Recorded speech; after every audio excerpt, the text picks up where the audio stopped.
El ADN está formado por 4 tipos de nucleótidos.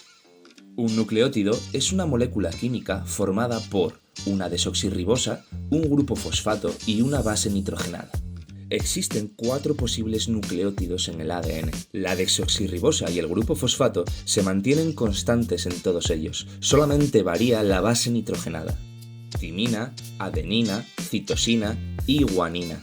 Los nucleótidos que tienen timina se unen a los que tienen adenina y los que tienen citosina se unen a los que tienen guanina.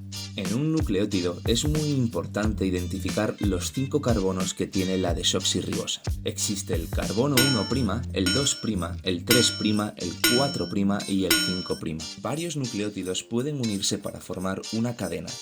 Si tenemos en cuenta el nucleótido central, vemos que se unirá con un nuevo nucleótido por arriba a través del grupo fosfato, que está conectado al carbono 5'. Por abajo, en cambio, se unirá un nuevo nucleótido a través del carbono 3'. Este, a su vez, se enlaza con el grupo fosfato de este nuevo nucleótido. Así es como conseguimos formar una cadena de nucleótidos.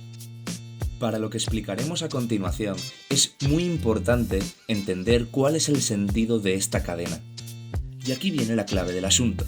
Si nos fijamos en los nucleótidos de los extremos, podemos observar cómo el nucleótido inferior se une al nucleótido central a través de su carbono 5', pasando por un grupo fosfato. En cambio, en el nucleótido superior, podemos observar cómo se une al nucleótido central a través de su carbono 3', pasando también por un grupo fosfato.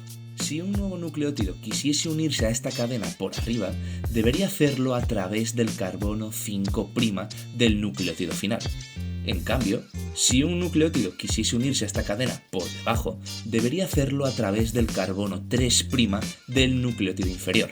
Pero como en esta cadena no hay más nucleótidos ni por arriba ni por abajo, decimos que en la parte superior queda libre el carbono 5', mientras que en la parte inferior queda libre el carbono 3'. Por tanto, esta cadena tiene de arriba abajo sentido 5', 3'. Una cadena de nucleótidos puede unirse a otra cadena a través de las bases nitrogenadas.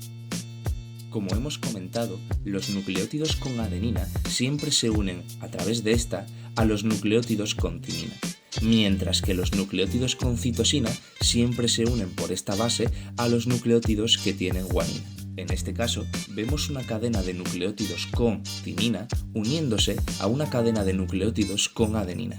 Pero fijaos, una cadena está en un sentido y la otra está en el sentido opuesto. Y esta es la clave para entender el proceso de replicación que viene después. El ADN está formado por 2 cadenas de nucleótidos, pero mientras una tiene el sentido 5', 3', la otra tiene el sentido opuesto, 3', 5'. Vale, muy bien, pero ¿cómo se replica el ADN? Un conjunto multienzimático se une en un punto determinado de la doble cadena de ADN. A este punto lo llamaremos origen de la replicación. Una enzima topoisomerasa y una enzima helicasa avanzarán hacia la izquierda, mientras que otra enzima topoisomerasa y otra enzima helicasa avanzarán hacia la derecha. El objetivo de la helicasa es separar las 2 hebras de ADN. Si recordáis, estas 2 hebras estaban unidas a través de las bases nitrogenadas. Entre estas bases nitrogenadas hay puentes de hidrógeno, que es lo que las mantiene unidas. La enzima helicasa, según va avanzando por el ADN, va rompiendo estos puentes de hidrógeno, de tal forma que se está cargando aquello que hacía que las bases nitrogenadas se mantuviesen unidas. Por lo tanto, las 2 cadenas de ADN se van separando. Existen unas proteínas que se unen a los nucleótidos para evitar que las 2 cadenas vuelvan a unirse. Son las proteínas SSB. Al avanzar una helicasa hacia la izquierda y una helicasa hacia la derecha, ambas desde el origen de replicación, se va formando una estructura que conocemos como horquilla de replicación o burbuja de replicación. Hemos hablado de la helicasa, pero ¿qué hace la topoisomerasa? La topoisomerasa es una enzima que avanza un poco por delante de la helicasa y su función se puede explicar muy bien con este vídeo. Lo primero que tengo que hacer es deciros que aunque estamos representando el ADN como dos cadenas lineales, en realidad el ADN es una doble hélice, son dos cadenas enrolladas. ¿Y qué ocurre cuando separamos dos cadenas que están enrolladas? Sencillamente que aumenta la tensión en el resto de la cadena, pudiendo dañarse el ADN.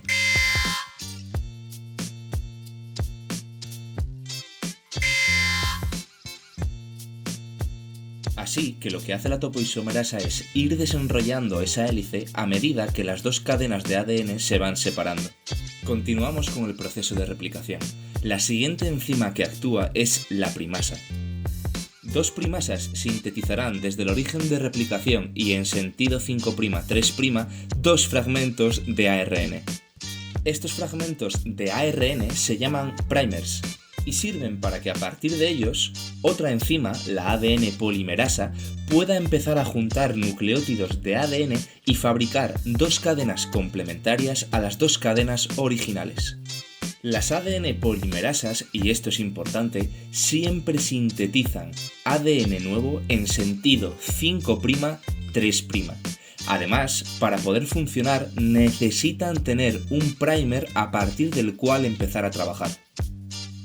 Repito esto porque es importante, no os liéis. Si la cadena de arriba es de izquierda a derecha 5', 3', la cadena de abajo que está sintetizando la ADN polimerasa a partir de esta será de izquierda a derecha 3', 5'. Recordad que en el ADN, si una cadena va en un sentido, la complementaria va en sentido opuesto. Y ahora una pregunta, ¿podría una ADN polimerasa sintetizar ADN en el sentido que indican las flechas azules? La respuesta es no, ese sentido es 3', 5', y hemos dicho que las ADN polimerasas solamente pueden sintetizar ADN en sentido 5', 3'. ¿Y entonces cómo se fabrica ADN en los huecos que quedan? Pues muy sencillo, una primasa crea un primer un poco más adelante como indica la imagen, y a partir de ahí una ADN polimerasa sintetiza ADN en sentido 5', 3' sin ningún problema. El proceso de replicación continúa.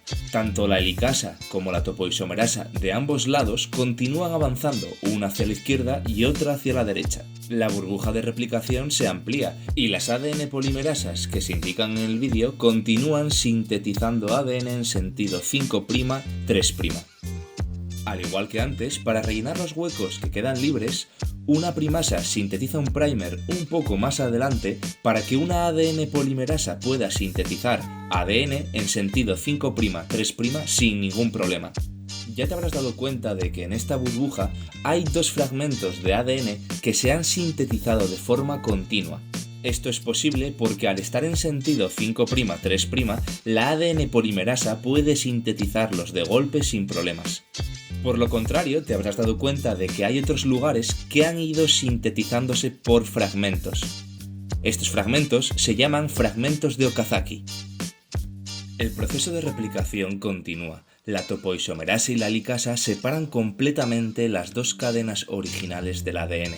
Tal y como ha pasado hasta ahora, sigue habiendo dos fragmentos que se están sintetizando de forma continua. Y como veis en el vídeo, también se sintetizan nuevamente otros dos fragmentos de Okazaki. Ahora en azul podéis ver las cadenas que se han sintetizado de forma continua durante todo el proceso. Y en rojo veréis las cadenas que se han sintetizado por fragmentos de Okazaki. Ya casi hemos acabado, pero si os fijáis, tenemos un montón de fragmentos de ARN en nuestras moléculas de ADN. Estos fragmentos se corresponden con los primers que se han ido utilizando durante todo el proceso. Otra enzima ADN polimerasa será la encargada de eliminar estos fragmentos y de rellenarlos con ADN. Por último, la enzima ADN ligasa repasará las dos moléculas de ADN. Su objetivo será unir todos los posibles huecos que hayan podido quedar entre nucleótidos. Y ya hemos terminado, hemos conseguido dos moléculas idénticas de ADN, cada una con sus dos cadenas complementarias. ¿Has entendido todo el proceso? Ahora vamos a repasar los principales elementos que han participado en el proceso de replicación. Burbuja de replicación, helicasa y topoisomerasa.